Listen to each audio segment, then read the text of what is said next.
ناظرین محترم، آپ کا خیر مقدم ہے علم و علماء سیگمنٹ میں آپ کا خیر مقدم ہے۔ آپ جانتے ہیں کہ آج 27ویں شب ہے، لیلۃ القدر ہے، مبارک رات ہے، صحت و سلامتی مانگنے کی رات ہے، اللہ کی بارگاہ میں اپنی دعائیں پیش کرنے کی رات ہے۔ اس اعتبار سے آج آغاز جو ہوا ہے ہماری ٹرانسمیشن کا رحمت سحر کا دعا سے ہوا ہے، اور اس کے بعد اب ہم حاضر ہیں، اور آپ جانتے ہیں کہ اس سیگمنٹ میں ہمارے ساتھ اسکالرز ہوتے ہیں۔ حضرت علامہ مفتی محمد اکمل مدنی صاحب تشریف فرما، السلام علیکم ورحمۃ اللہ وبرکاتہ، اور میرے بائیں جانب تشریف فرما ممتاز و معروف عالم دین علامہ مفتی محمد آصف صاحب تشریف فرما، السلام علیکم ورحمۃ اللہ وبرکاتہ۔ وعلیکم السلام۔ اور آپ کے ساتھ ممتاز و معروف ریلیجیس اسکالر ڈاکٹر سید محبوب الحسن بخاری صاحب تشریف فرمائیں، السلام علیکم ورحمۃ اللہ وبرکاتہ۔ اور میرے ثنا خان شہزادے جو ہیں تینوں، محمد عزیر عزیزی، ثقلین رشید قادری اور دانیال شیخ اجمیری، تینوں کو السلام علیکم ورحمۃ اللہ وبرکاتہ۔ اور آج ہم یہ کہتے ہیں کہ آپ کی حمد سے آغاز کرتے ہیں، لیکن ناظرین محترم آج چونکہ شب قدر ہے، نزول قرآن کی شب ہے، بیشتر علماء حضرات نے یہی فرمایا ہے کہ لیلۃ القدر جو ہے 27ویں ہی کی طرف اشارہ فرمایا ہے، کئی توجیحات اس کی پیش کی ہیں علماء نے۔ تو اس اعتبار سے آج کی شب بہت مبارک شب ہے، لیلۃ القدر ہے، ملت اسلامیہ کے لیے تو ہے ہی، لیکن پاکستان میں رہنے والے مسلمانوں کے لیے یہ دوہری خوشی کا باعث اس لیے ہے کہ لیلۃ القدر بھی ہے اور مملکت خداداد پاکستان کی آزادی کی شب بھی ہے۔ اس اعتبار سے ہمیں بہت زیادہ اللہ کی بارگاہ میں دعا کرنی چاہیے کہ اللہ تعالیٰ اس پاکستان کی نظریاتی اور جغرافیائی حدود کی حفاظت فرمائے، افواج پاکستان کی حفاظت فرمائے کہ جو سخت سے سخت ترین موسم میں اس پاکستان کے حدود کی حفاظت کرتے ہیں اور اس پر معمور رہتے ہیں، اور اللہ تعالیٰ پاکستان کے پرچم کو اسی طرح سر بلند رکھے اور اقوام پاکستان کو ترقیاں اور کامیابی عطا فرمائے۔ لیلۃ القدر ہے آج، اور اس اعتبار سے انشاءاللہ بات ہوگی۔ حمد رب جلیل پیش کریں گے ہمارے ثنا خان۔ میرے مولا کرم ہو کرم، میرے مولا کرم ہو کرم، میرے مولا کرم ہو کرم، میرے مولا کرم ہو کرم، تجھ سے فریاد کرتے ہیں ہم، تجھ سے فریاد کرتے ہیں ہم، میرے مولا کرم ہو کرم، میرے مولا کرم ہو کرم، میرے مولا کرم ہو کرم۔ یہ زمین اور یہ آسمان تیرے قبضے میں ہے دو جہاں، لا یہ زمین اور یہ آسمان تیرے قبضے میں ہے دو جہاں، سب پہ تو ہی تو ہے مہربان، ہم تیرے در سے جائیں کہاں، تو ہی سنتا ہے سب کی صدا، تو ہی رکھتا ہے سب کا بھرم، میرے مولا کرم ہو کرم، مولا میرے مولا کرم ہو کرم، بے کسوں کو سہارا ملے، مولا ڈوبتوں کو کنارہ ملے، مولا سر سے طوفان پل میں ٹلے، جو تیرا ایک اشارہ ملے، تو جو کر دے مہربانیاں، دور ہو جائے ہر ایک غم، میرے مولا کرم ہو کرم، مولا میرے مولا کرم ہو کرم،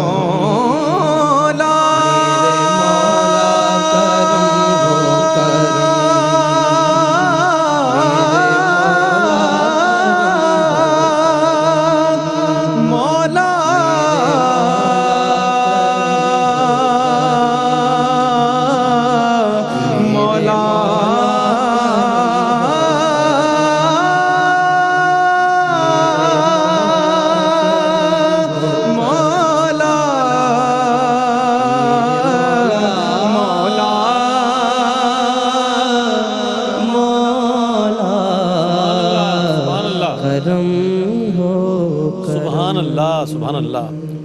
اللہ پاک سے دعا ہے کہ اللہ تعالیٰ اپنا فضل اور کرم فرما دے. جو جس طرح پڑھا گیا ہے اور دنیا بھر میں اس وقت جس طرح دعائیں ہو رہی ہیں، اللہ پاک اپنے کرم اور فضل سے آپ کو اور ہم سب کو نوازے. آج چونکہ لیلۃ القدر کے حوالے سے پروگرام ہے اور اس کو منسلک کیا گیا ہے قرآن سے. چونکہ لیلۃ القدر کی بات ہو اور قرآن کی بات نہ ہو، یہ ممکن نہیں ہے. یہ دونوں موضوعات ایک دوسرے کے ساتھ ملے ہوئے ہیں. تو میں چاہوں گا مفتی صاحب کہ شب قدر کے تناظر میں عظمت قرآن کا کچھ بیان فرما دیجیے. اعوذ باللہ من الشیطان الرجیم، بسم اللہ الرحمن الرحیم. اللہ تبارک و تعالی نے دو مقام پہ صراحتاً اس چیز کو ذکر فرمایا. ایک جگہ تھوڑا سا وسعت سے کہ شہر رمضان الذی انزل فیہ القرآن، یہ رمضان کا وہ مہینہ ہے جس میں قرآن کو نازل کیا گیا. یہ پورے مہینے کو محیط ہے. پھر سورہ قدر میں اس کو سمیٹ دیا گیا. انا انزلناہ فی لیلۃ القدر، بے شک ہم نے اس قرآن کو لیلۃ القدر میں نازل فرمایا. سبحان اللہ. اب صرف معلومات کے لیے یہ ہے کہ دو لفظ ہوتے ہیں، کہ انزال ایک تنزیل کلام عرب میں استعمال ہوتے ہیں. دونوں کا مطلب نازل کرنا ہے، لیکن انزال کا مطلب ہوتا ہے ایک ساتھ کسی چیز کو نازل کرنا، اور تنزیل کا مطلب ہوتا ہے بتدریج، آہستہ آہستہ نازل کرنا. جب رمضان ہوا اور شب قدر جیسے اللہ نے ارشاد فرمایا، تو لوح محفوظ سے آسمان دنیا پر یہ قرآن یکبارگی نازل کیا گیا. ٹھیک ہے، اس لیے انزلہ کے الفاظ استعمال ہوئے، انزلنا یہ. اور پھر سینہ مصطفیٰ صلی اللہ علیہ وسلم پر تقریباً 23 سال کی مدت میں اس کا نزول تمام ہوا، وہ تنزیل کہلائے گا. تو اللہ تبارک و تعالیٰ نے یہ ایک عام بھی ضابطہ آپ یہ دیکھ لیجئے کہ جب ہم کوئی اہم کام کرنے لگتے ہیں تو پھر ہم اہم تاریخ، اہم دن، اہم مہینہ اس کا انتخاب کرتے ہیں، اور کوشش کرتے ہیں اس میں جو زیرک قسم کے لوگ ہوں، فیلڈ کے ماہر ہوں یا روحانی شخصیات ہوں، ان سے ہم مشورہ کرتے ہیں اور اس اعتبار سے پھر ہم چیزوں کا انتخاب کرتے ہیں. اب ہمیں غور کرنا چاہیے کہ نزول قرآن کے لیے اللہ نے جس مہینے جس رات کا انتخاب کیا وہ کتنی عظمت والی سبحان ہوگی. اللہ سبحان. اور پھر قرآن عظیم کو اس مہینے کے ساتھ، مہینے کی بھی عظمت، قرآن عظیم کی عظمت، تو یہ ایک دوسرے کو یہ عظمت فراہم کر رہے ہیں. قرآن کے نزول سے رمضان کے مہینے کو عظمت اور شب قدر کو، اور شب قدر کی سے قرآن کے نزول کو ایک اہمیت مل رہی ہے. تو خلاصہ کلام یہ ہے کہ اللہ تبارک و تعالیٰ نے یہ قرآن عظیم میں ثابت فرما دیا کہ جس مہینے میں جس رات میں کوئی اہم کام ہو باعث برکت ہے اور اس سے فضیلت حاصل ہوتی ہے. تو ضمناً ہم یہ عرض کرتے ہیں کہ جس رات میں قرآن نازل ہوا اتنی بابرکت، تو جس میں صاحب قرآن تشریف لائے اس کی عظمت کا عالم کیا ہوگا. اس لیے یہ ضابطہ قرآنیہ ہے کہ جب اس رات میں ایک اہم معاملہ ہوا، اللہ نے ذکر فرمایا، تو برکتیں ہیں. تو ہر سال جب نبی کریم صلی اللہ علیہ وسلم کی آمد کی رات آئے گی، آمد کا دن آئے گا، برکتیں ویسے ہی نازل ہوں گی جیسے اللہ تبارک و تعالیٰ نے کم و بیش 1400 سال پہلے اپنے حبیب کو دنیا میں جلوہ افروز فرماتے وقت کرم فرمایا تھا. تو خلاصہ کلام یہ ہے کہ جب اس کی نسبت ہو گئی اس رات سے، تو کوشش کرنی چاہیے کہ اس رات میں اس نسبت کا بھی پاس لحاظ کریں اور قرآن عظیم ترجمہ تفسیر کے ساتھ پڑھنے کی کوشش. سبحان اللہ سبحان اللہ. شان نزول قرآن بھی آپ نے بیان فرمایا اور جشن ولادت صاحب قرآن کے بھی حوالے سے اس کی فضیلت کو بھی بیان فرما دیا بہت اچھے انداز میں. اچھا، ہم قرآن کریم کی فضیلت و عظمت جو ہے عذرو قرآن اگر جاننا چاہیں، کیا فرمائیے گا اس حوالے سے؟ اعوذ باللہ من الشیطان الرجیم، بسم اللہ الرحمن الرحیم. قرآن کی عظمت بالکل واضح اور آشکار ہے اس اعتبار سے کہ یہ اللہ تبارک و تعالیٰ کا کلام ہے، اور اللہ تعالیٰ نے قرآن عظیم میں فرمایا کہ لو کان من عند غیر اللہ لوجدوا فیہ اختلافا کثیرا، کہ اگر یہ اللہ کے غیر کی طرف سے ہوتا تو بھی اس میں کثیر اختلاف پاتے. اس کا مطلب یہ ہوا کہ جب اللہ کا کلام ہونے کے اعتبار سے اس میں اختلاف کی کوئی گنجائش نہیں ہے، تو اس کے علاوہ جو غیر کا کلام ہے اس میں اختلاف کی گنجائش ہے، تبھی یہ فضیلت پائے گا اور اسے بزرگی اور برتری حاصل ہوگی. اسی طرح سے اللہ تعالیٰ نے جو قرآن عظیم نازل فرمایا ہے اس کی مثل کوئی نہیں لا سکتا. اللہ تعالیٰ نے مختلف مقامات پر چیلنجز جو ہے وہ لوگوں کو دیے کہ پورا قرآن بنا کر لے آؤ، پھر اس کو کم کر دیا کہ 10 صورتیں بنا کر لے آؤ، اور پھر اور کم کر دیا چلو ایک ہی صورت بنا کر لے آؤ، لیکن آخر میں اور کم کر دیا کہ اس کی بات جیسی ایک بات بنا کر لے آؤ. حالانکہ عربی کتابیں بھری پڑی ہیں، عربی مبتدا خبر پر مشتمل یا فعل فاعل پر مشتمل کوئی جملہ بنانا کیا مشکل ہے. اسی طرح سے عرب لوگ جو ہے وہ کلام کر رہے ہوتے ہیں تو عربی تو بول رہے ہوتے ہیں، لیکن وہ اللہ تبارک و تعالیٰ کے کلام سے اس کو کوئی نسبت ہو ہی نہیں سکتی ہے، کیونکہ خالق کا کلام اور مخلوق کا کلام کبھی بھی برابر نہیں ہو سکتا. اور اس میں کوئی نسبت اس اعتبار سے نہیں ہو سکتی کہ جیسے ہم کہیں کہ 2 کو 8 سے کیا نسبت ہے، تو بندہ کہتا ہے کہ بھئی 2 کو 4 مرتبہ بڑھاؤ تو وہ 8 تک پہنچ جائے گا. تو بندے کے کلام میں اور خالق کے کلام میں کیا نسبت ہے کہ اس کو کتنا بلند کیا جائے کہ خالق کے کلام کے مساوی ہو جائے؟ ایسا ہو ہی نہیں سکتا. اسی طرح اللہ تبارک و تعالیٰ نے اس میں ایسی پیش گوئیاں فرمائی، غیبی خبریں ارشاد فرمائیں. کسی کی کتاب میں، کسی کے کلام میں غیب کی خبریں ہو ہی نہیں سکتی، اس لیے کہ یہ تو اللہ تبارک و تعالیٰ ہی کا خاصہ ہے، یا وہ جس کو چاہے ان علوم غیبیہ سے کچھ حصہ عطا فرما دے. تو اللہ تعالیٰ نے کفار سے متعلق یہ چیلنج تو ایسا تھا کہ جسے پورا کیا ہی نہیں جا سکتا تھا کہ خالق اور مخلوق کا کلام کبھی بھی برابر نہیں ہو سکتا، وہ بنا ہی نہیں سکتے تھے. لیکن بعض چیلنجز اللہ تعالیٰ نے قرآن عظیم میں لوگوں کو اس طرح سے دیے کہ جو پوٹینشلی دیکھا جائے تو ان میں استعداد موجود تھی کہ وہ اسے پورا کر سکے لیکن نہ کر سکے. اللہ تعالیٰ دوسرے پارے کی ابتدا میں اللہ تعالیٰ نے فرمایا سیقول السفہاء من الناس ما ولاہم عن قبلتہم التی کانوا علیہا. ان قریب بے وقوف لوگ اعتراض کریں گے. تو اب انہیں چاہیے تھا کہ ایکا کر لیتے اور سب کو روک دیتے اور نہ کرتے اعتراض. تو اعتراض کرنے سے رک جانے کا پوٹینشل ان کے اندر تھا، لیکن جب اللہ تعالیٰ نے اپنے کلام عظیم میں یہ خبر ارشاد فرما دی، غیبی خبر، کہ ان قریب یہ اعتراض کریں گے، تو چونکہ اللہ تعالیٰ کا کلام عظیم ہے اور جب اللہ نے کوئی حکم ارشاد فرما دیا، کوئی بات غیبی خبر بیان کر دی، تو اس سے سر منہ انحراف ہو ہی نہیں سکتا ہے، لہٰذا انہوں نے اعتراض کیا. اسی طرح سے اللہ تبارک و تعالیٰ نے ایک اور مقام پر جب بنی اسرائیلیوں نے یہ کہا کہ ہم تو اللہ کے چہیتے ہیں، اگر بالفرض جہنم میں گئے بھی تو تھوڑے دن کے لیے جائیں گے، تو اللہ تعالیٰ فرماتا ہے کہ فتمنوا الموت، تو تم موت کی تمنا کرو. پھر اللہ نے غیبی خبر ارشاد فرمائی ولا یتمنونہ ابدا بما قدمت ایدیہم، کہ یہ ہرگز موت کی تمنا نہیں کریں گے. حالانکہ ان کی زبان تھی، وہ بول سکتے تھے، تکلم تو کر سکتے تھے کہ یا اللہ ہمیں مار دے. تو پوٹینشلی ان کے اندر اللہ نے یہ استعداد رکھی تھی، لیکن اللہ نے اپنے مقدس کلام کی عظمت کو اس طرح سے ظاہر فرمایا کہ اس کی عظمت بالکل واضح اور آشکار ہوئی، اور انہوں نے اس کا جو ان کو کہا گیا کہ موت کی تمنا کریں، وہ موت کی تمنا نہ کر سکے، حالانکہ وہ کر سکتے تھے.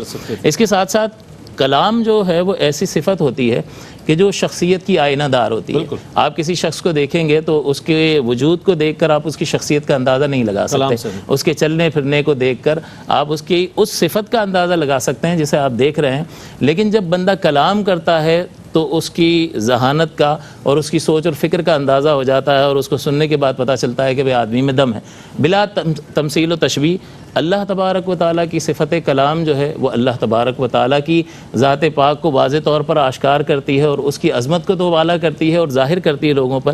اور اللہ تعالیٰ نے قرآن عظیم میں اس کو اس طرح سے بیان فرمایا کہ جیسے اللہ تبارک و تعالیٰ کی ذات پاک کی تجلی ہے، ویسے ہی اس کے کلام کی تجلی بھی ہے.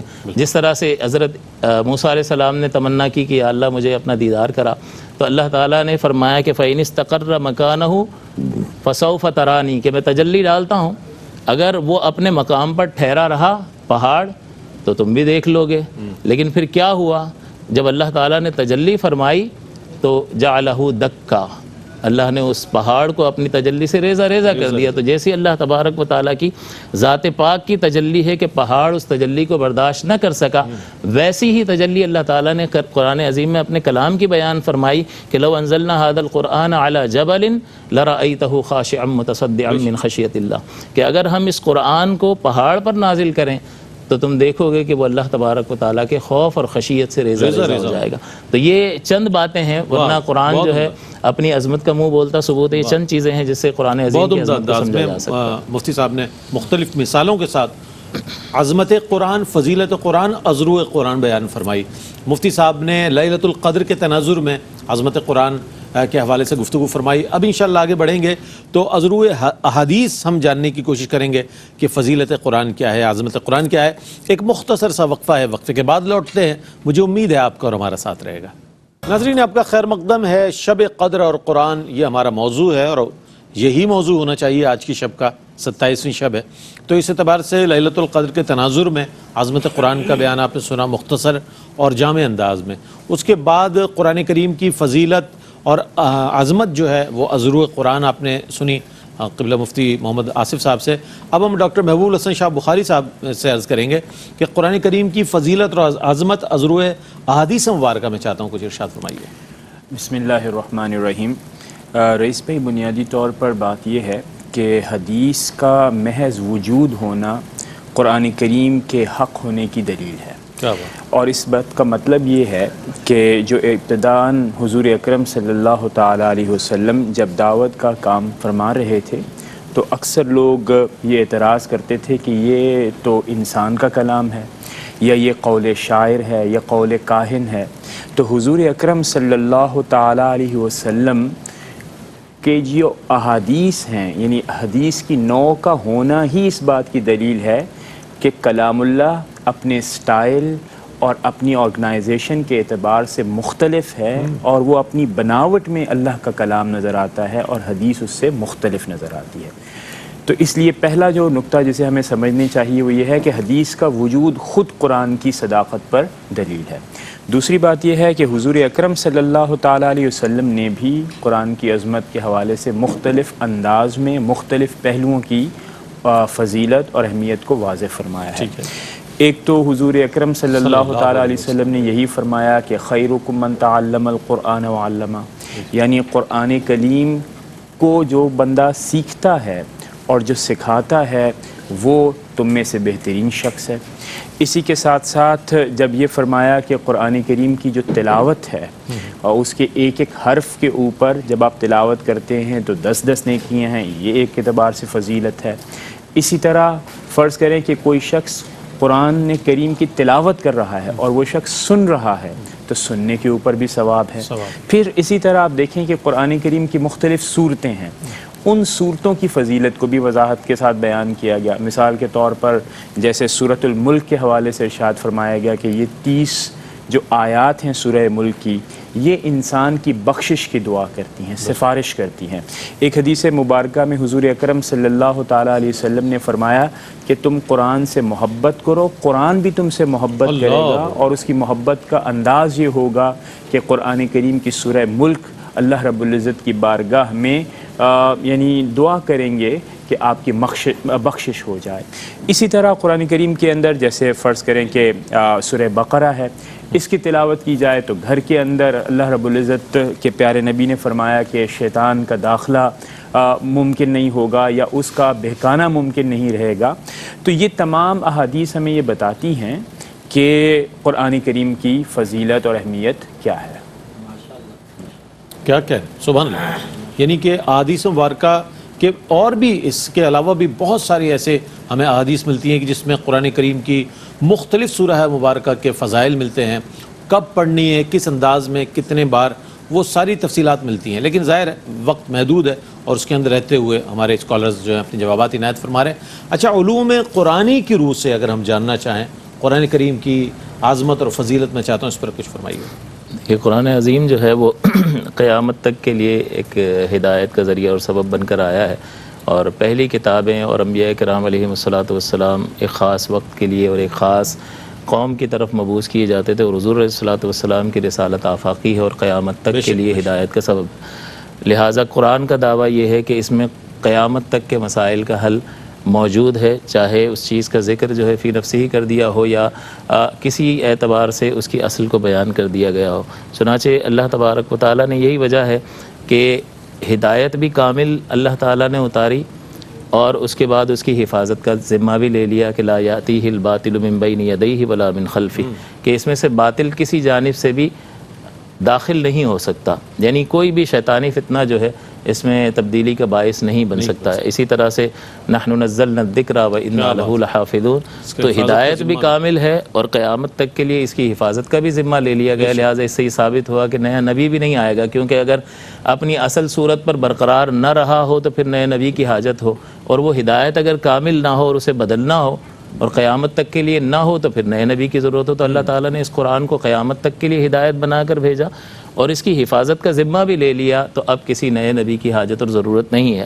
اللہ تعالیٰ نے اس کے علوم کو بیان کرتے ہوئے ارشاد فرمایا وَنَزَّلْنَا عَلَيْكَ الْكِتَابَ تِبْيَانًا لِكُلِّ شَيْءٍ، کہ ہم نے آپ پر جو کتاب نازل کی اس میں ہر شے کا روشن بیان ہے.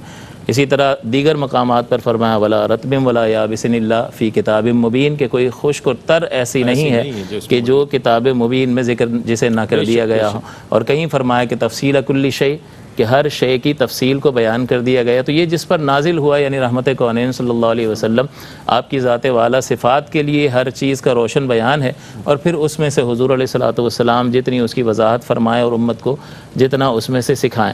لیکن علامہ ابن برہان نے الاتقان میں لکھا کہ ما من شیء فہو فی القرآن او فیہ اصلہ، کہ کوئی شے ایسی نہیں ہے مگر اس کا ذکر قرآن میں ہے یا اس کی اصل کا ذکر قرآن میں ہے، کہ نتیجتاً جو ہے آپ وہاں تک پہنچ جائیں گے. اسی طرح سے امام جلال الدین سیوطی فرماتے کہ ما من شیء الا یمکن استخراجہ من القرآن لمن فہمہ اللہ، کہ کوئی چیز ایسی نہیں ہے کہ جس کا استخراج، استدلال، جس کا نتیجہ قرآن عظیم سے نہ نکالا جا سکتا ہو مگر اس کے لیے جسے اللہ تبارک و تعالیٰ نے اس کا فہم عطا فرمایا. اور اس کی پریکٹیکل مثال حبر هذه الامہ حضرت عبداللہ بن عباس رضی اللہ تعالیٰ عنہ جو امت کے سب سے بڑے عالم ہیں، وہ فرماتے ہیں کہ لو داع علی اقال بعیر لوجدتہ فی القرآن، کہ اگر میری اونٹ کی رسی گم ہو جائے تو میں اسے قرآن سے تلاش کر لوں گا. اسی طرح عبداللہ ابن مسعود رضی اللہ تعالیٰ عنہ فرماتے ہیں کہ من اراد العلم فعلیہ بالقرآن،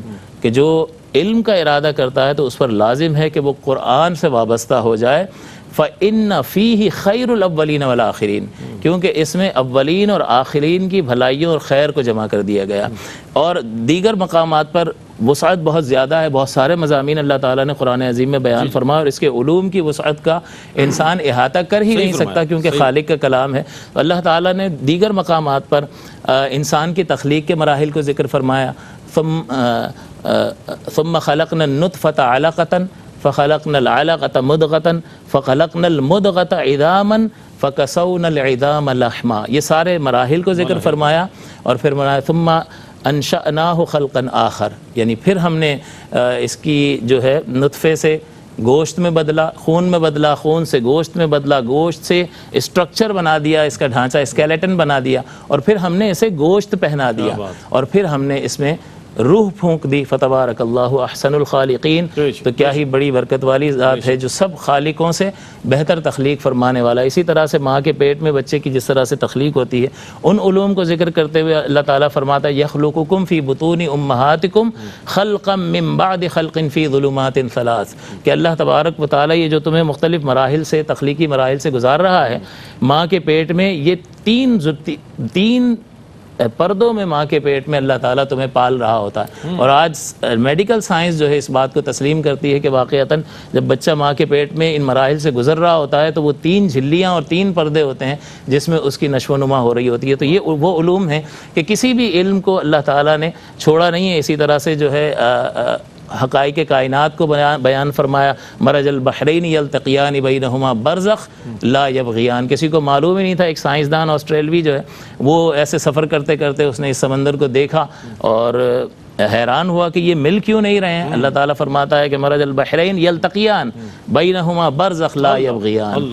تو اسے کسی نے بتایا کہ یہ اس کا تذکرہ تو 1450 سال پہلے مسلمانوں کی کتاب میں ہو چکا ہے. تو پھر اس نے قرآن کا مطالعہ شروع کیا اور وہ حق تک پہنچ گیا اور اس نے اسلام کی دعوت کو قبول کر لیا. اسی طرح سے اللہ تعالیٰ نے سورج کی، چاند کی گردشوں کو ذکر فرمایا اور فرمایا ذالک تقدیر العزیز العلیم.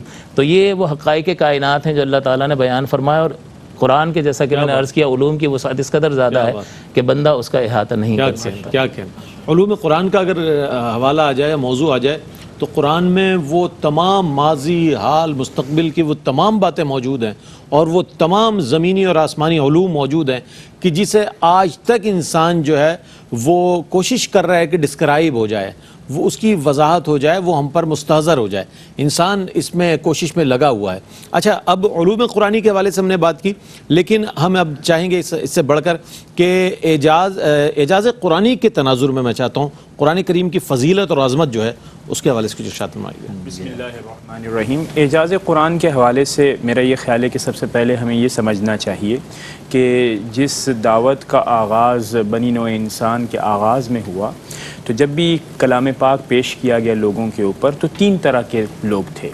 ایک وہ جنہوں نے اپنے سلیم الفطرت ہونے کی بنیاد کے اوپر دعوت کو قبول کر لیا فوراً سے، جیسے ہی وہ کسی نبی کے سامنے آتے، نبی کی شخصیت سے ملاقات ہوتی تو قبول کر لیتے.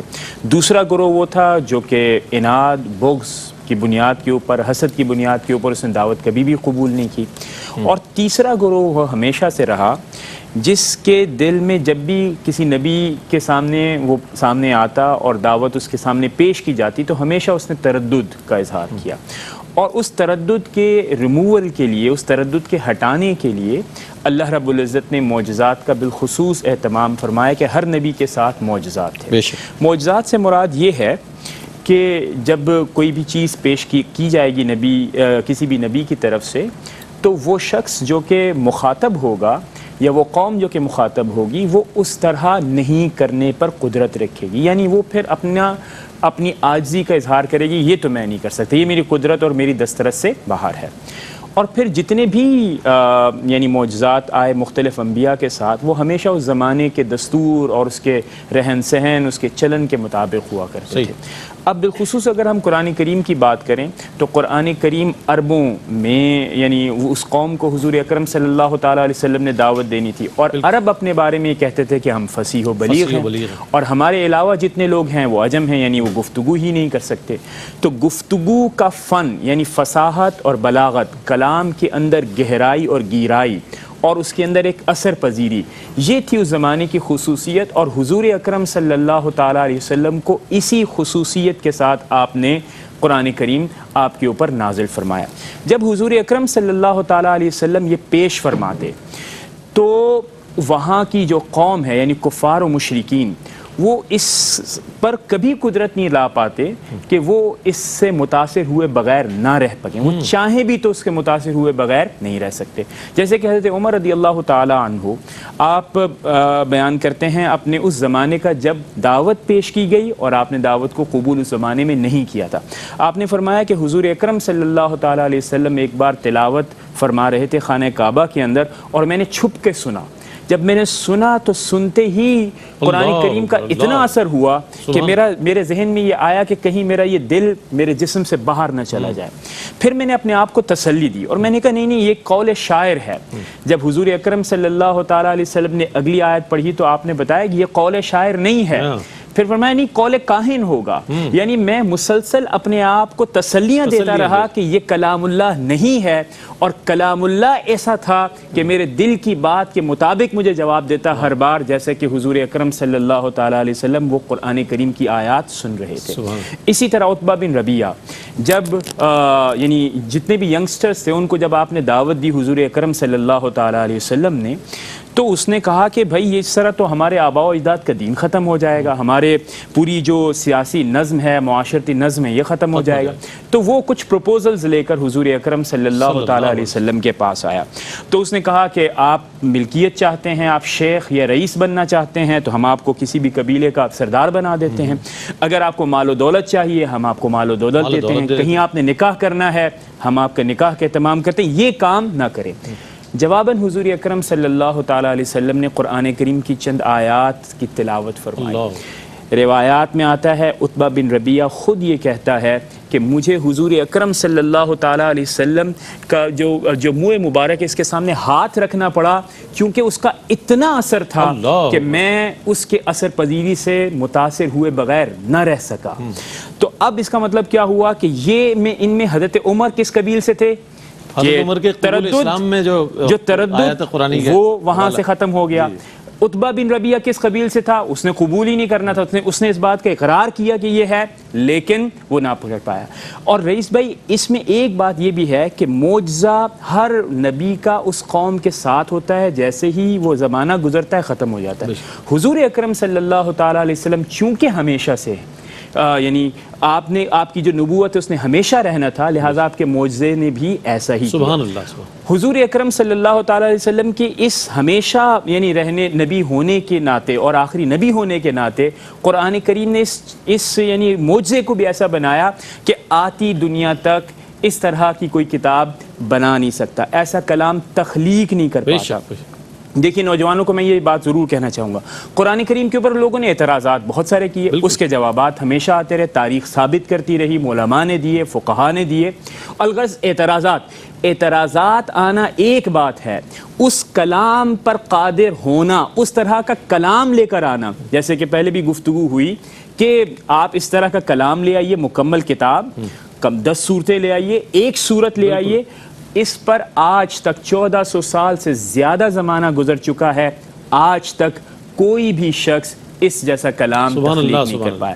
یہ ہے وہ چیلنج جو کہ کانسٹنٹلی ہر ایک کو پش کر رہا ہے، اور مسلمانوں کے لیے بہترین موقع ہے کہ آپ نے اگر دعوت پیش کرنی ہے تو آپ کے پاس ایک irrefutable بک موجود ہے، جو کہ جب آپ پیش کریں گے تو آپ کو کم از کم اس بات کا خوف نہیں ہوگا کہ اس کو کوئی شخص باہر آئے گا اور تردید کرے گا۔ کیا کہنا ہے، منکرین نے تو قرآن کریم پر اعتراضات کیے ہیں اور اپنے اعتراضات پر قائم بھی رہے، اور بعض مستشرقین ایسے بھی ہیں کہ جنہوں نے عظمت قرآن کو تسلیم کیا اور اس کی حقانیت کے حوالے سے بیانات بھی دیے ہیں۔ یہ دونوں چیزیں ہمارے سامنے موجود ہیں۔ اچھا یہ فرمائیے گا مفتی صاحب کہ قرآن کا اصل موضوع کیا ہے اور اس کے نزول کا مقصد کیا ہے؟ میں چاہتا ہوں اس پر کچھ کلام فرمائیے۔ دیکھیں ہم جیسے جیسے آیات پڑھتے جاتے ہیں، ہر آیت گویا کہ ایک اپنا الگ مقصد لیے ہوئے ہے۔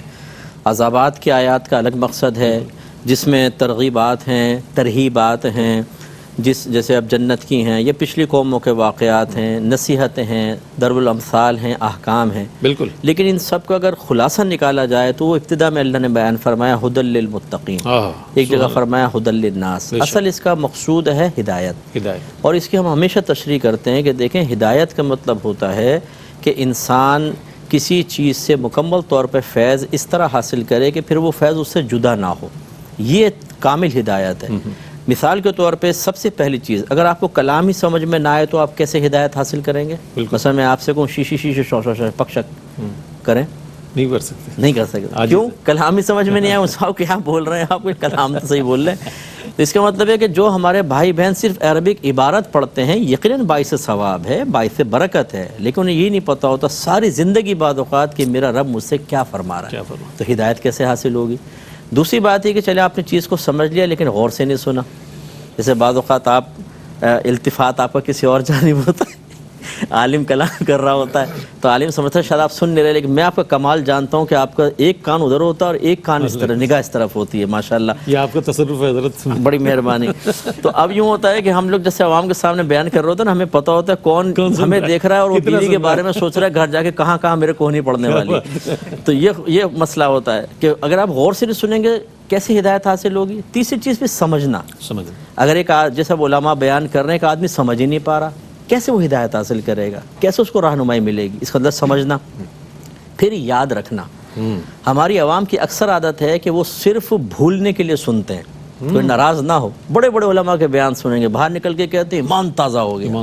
اب پوچھیں ایمان کسے کہتے ہیں؟ شرعی تعریف معلوم نہیں، تازگی ایمان کے مفہوم کی یہ بھی پتہ نہیں، لیکن ہو گیا۔ یہ بھی بڑا کمال ہے مطلب عوام کا، آپ دیکھیں، اور 4-5 منٹ بعد ہی بھول جاتے ہیں، اور خصوصاً اگر بیچ میں لنگر شریف ہو اور خوشبودار بریانی اور اس میں زبردست بوٹیاں آلو سمیت، تو پھر تو بالکل ہی نکل جاتا ہے، جو کچھ ذہن میں وہ بھی گیا۔ لنگر یاد رہتا ہے، لنگر، ہاں بس لنگر بہت اچھا تھا اور باہر نکل کے، اسی لیے گھر جا کے اگر بچے پوچھیں کیا سیکھا، بیوی کا کیا سیکھا، تو ان کو نہیں یاد رہتا، کیسے ہدایت ملے گی؟ اس کا مطلب یہاں بھی ہو، پھر اس کے اوپر عمل پیرا ہونا، کہ انسان عمل کرے، اور وہ بھی استقامت کے ساتھ۔ اگر ایک باپ اپنے بیٹے کو کہے بیٹا سگریٹ چھوڑ دو، غلط ہے، وہ کہے کہ ہاں آپ صحیح کہہ رہے ہیں، پھینک دے، اور جیسے ہی باپ گیا دوبارہ سلگا لی، تو اس کا مطلب اس کو ہدایت وقتی طور پہ ملی، دائمی ہدایت تو کوئی بھی نہیں کہے گا۔ ہاں اگر وہ ساری زندگی ہاتھ نہ لگائے تو ہم کہیں گے اس نے باپ کی ہدایت کو قبول کیا۔ بس یہ قرآن کی ہدایت کو ہمیں سمجھنا چاہیے۔ سب سے پہلے قرآن ترجمہ تفسیر سے سمجھیں، اس کو ذہن میں محفوظ رکھیں، اس کی روشنی میں اپنا احتساب کریں، تزکیہ نفس کریں، اور پھر جب ایک دفعہ ہو گیا تو اب مرتے دم تک اس چیز سے جدا نہیں ہونا ہے۔ جو ایسا کرے گا وہ پھر ہدایت حاصل کرے گا اور مقصود قرآن اس کو حاصل ہوگا۔ سبحان اللہ، سبحان اللہ۔ قرآن کے لیے کیا؟ قرآن ھدی للناس ہے، لوگوں کے لیے ہدایت ہے، تو مسلمانوں کے لیے تو شفا بھی ہے، رحمت بھی ہے، اس کی تو کتنے فضائل ہیں، لیکن ہم افسوس کے ساتھ کہنا پڑتا ہے کہ قرآن کے ساتھ ہماری وہ وابستگی ہے نہیں جس طرح ہونی چاہیے۔ میں چاہوں گا کہ پیغامات لے لوں۔ قرآن کریم چونکہ 27ویں شب ہے، کوئی ایسی بات آپ کا پیغام پہنچ جائے ہمارے ناظرین تک کہ آج کی رات یہ عزم کر لیں کہ انشاءاللہ قرآن کے ساتھ ایک وابستگی ہو جائے گی، اس کے لیے کوئی آسان سا طریقہ، کوئی آسان کلمات میں چاہتا ہوں ہمارے ناظرین کے لیے پیغام کی صورت میں۔ دین کے معاملے میں ہی ہمیں آسانی درکار ہوتی ہے، باقی جو ہے دنیا بھر کی مشقتیں انسان برداشت کرنے کے لیے تیار ہے۔ سب سے پہلی بات تو یہ ہے کہ وہ چاہتا بھی ہے اس طرف آنا یا نہیں۔ اللہ تعالیٰ جس کو اپنا فضل قرار دے، جس نعمت کو نعمت عظمیٰ قرار دے، اس کو ہم زندگی میں کوئی قدر و منزلت کی نگاہ سے نہ دیکھیں معاذ اللہ، اور اسے کسی بھی پرائیورٹی اپنی ترجیحی لسٹ میں، فہرست میں شمار ہی نہ کریں، تو پھر ہم اس سے ہدایت اور کامل فائدہ کیسے حاصل کر سکتے ہیں؟ وقتی طور پر کیفیات طاری ہوتی ہیں، کچھ انسان کرنے کی کوشش کرتا ہے، لیکن اس کو غور و تفکر کرنا چاہیے اور ایک راہ متعین کرنی چاہیے۔